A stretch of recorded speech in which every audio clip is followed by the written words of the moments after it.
ഷാറൂഖ് ഖാന്റെ മോൻ തന്നെ ലഹരി വസ്തു ഉപയോഗിച്ചിട്ട് 45 ദിവസം ജയിലിലിട്ടില്ലോ, വിൽക്കുന്നുണ്ടല്ലോ. ഷാറൂഖ് ഖാന്റെ മോന് അങ്ങനെ ലഹരി വിറ്റ് ജീവിക്കേണ്ട ആവശ്യമുണ്ടോ? ഇപ്പൊ മാനവും അഭിമാനവും അല്ല ഇവിടുത്തെ വിഷയം. മക്കളെ മക്കളായി പോറ്റാൻ കഴിയാത്ത ബാപ്പയുടെയും ഉമ്മയുടെയും മക്കൾക്ക് ഈ ഗതികേടുണ്ടാവും.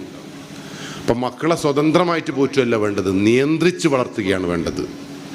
തെറ്റ് കാണുമ്പോൾ തിരുത്താൻ കഴിയുന്ന, ശാസിക്കാൻ കഴിയുന്ന, ഉപദേശിക്കാൻ കഴിയുന്ന നട്ടലുള്ളവരായിരിക്കണം ഉമ്മയും ബാപ്പയും.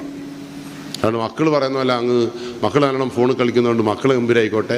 18 വയസ്സിന് താഴെയുള്ള കുട്ടികൾ ബൈക്ക് ഓടിക്കാൻ പാടില്ല എന്ന് നിയമമുള്ള നാടാണ് നമ്മുടെ നാട്. ആ നാട്ടിൽ നിങ്ങളെ മക്കൾ 18 വയസ്സിന് താഴെ ബൈക്ക് ഓടിച്ചിട്ടുണ്ടെങ്കിൽ അവൻ കള്ളൻ തന്നെയാണെന്ന് പറഞ്ഞു കൊടുക്കാൻ നിങ്ങൾക്ക് പറ്റണം. ഓനെ കള്ളാന്നൊന്നും വിളിക്കാൻ പറ്റില്ല. 12 വയസ്സിന് താഴെയുള്ള ഒരു കുട്ടികളാണ്. കുട്ടികളെ കള്ളനല്ല, കള്ളനെന്ന് വിളിക്കേണ്ട ഒരാളെയാണ്. ആരെയാണ്?